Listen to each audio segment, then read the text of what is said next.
I still remember the exact moment they fired me. It was a Tuesday morning, 9:17 a.m.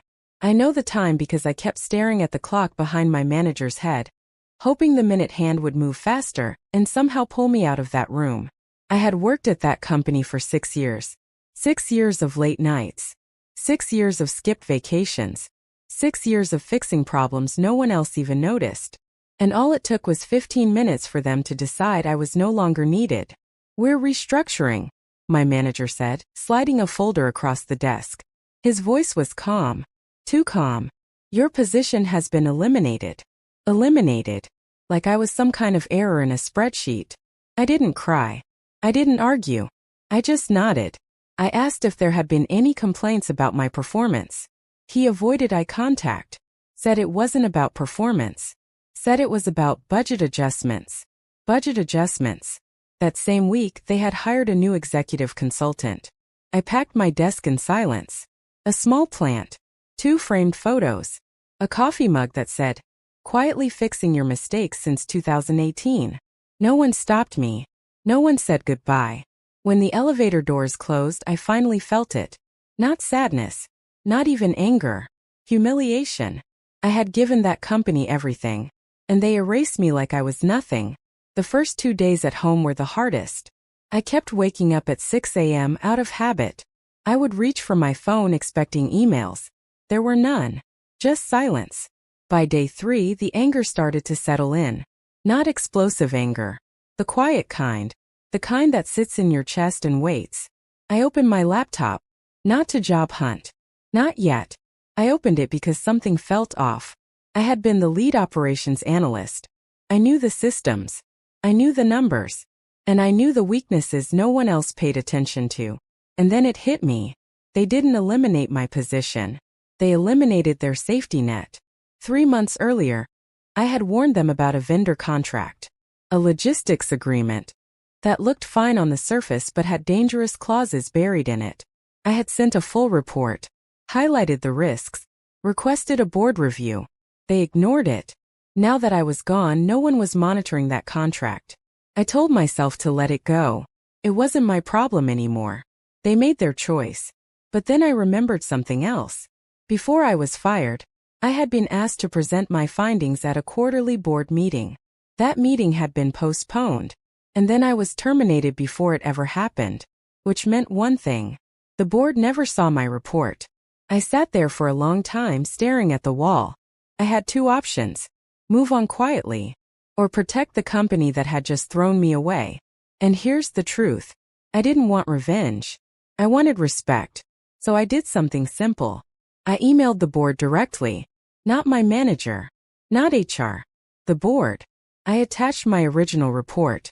I included updated projections based on the current timeline. And I ended the email with one sentence. As of today, the risk exposure has increased to an estimated $48 million. Then I closed my laptop. 3 days later, my phone rang. It was the CEO.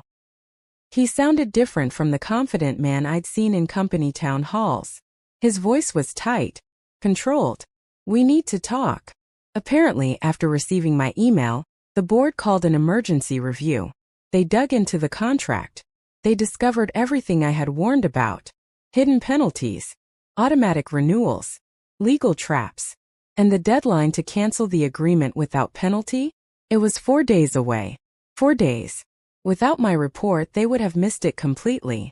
The CEO asked if I would be willing to consult, temporarily, just to help them navigate the situation. I asked him one question. Why would I help a company that fired me without warning? There was silence on the other end. Then he said something I never expected. "Because you're the only one who understands this mess. And we can't fix it without you." I didn't answer. Right away. I let the silence stretch. Not to be dramatic, but because for the first time in my career, they needed me. Not my position. Not my title. Me. I agreed to meet. But not as an employee. As an independent consultant. When I walked back into that building a week after being fired, everything felt different. The same lobby. The same security desk. But now they looked at me like I mattered. The emergency board meeting was tense. Charts on screens. Legal teams dialing in remotely. Executives whispering in corners. They handed me the floor. For 2 hours I broke everything down. The risk timeline, the financial exposure, the exit strategy. I explained exactly how to terminate the contract before the penalty window closed. No one interrupted. No one dismissed me. When I finished, the room was silent. The board voted immediately. They canceled the contract. They saved $48 million. After the meeting, the CEO pulled me aside. "We'd like you back," he said. "Name your terms." That sentence replayed in my head for hours. Name your terms. A week earlier I had been disposable. Now I was essential. I thought about the humiliation, the empty desk, the elevator doors closing, and I realized something important. If I went back under the same structure, nothing would change. So I didn't ask for my old job. I asked for a new role. Director of Risk Strategy. Direct reporting to the board. Full contract authority. Higher salary. Performance-based equity. The CEO didn't even hesitate. Done. When the official announcement went out, my former manager avoided me in the hallway. The same man who slid that folder across the desk. Now he reported to me. But here's the part people expect to be dramatic. They expect me to say I made his life miserable. That I took revenge.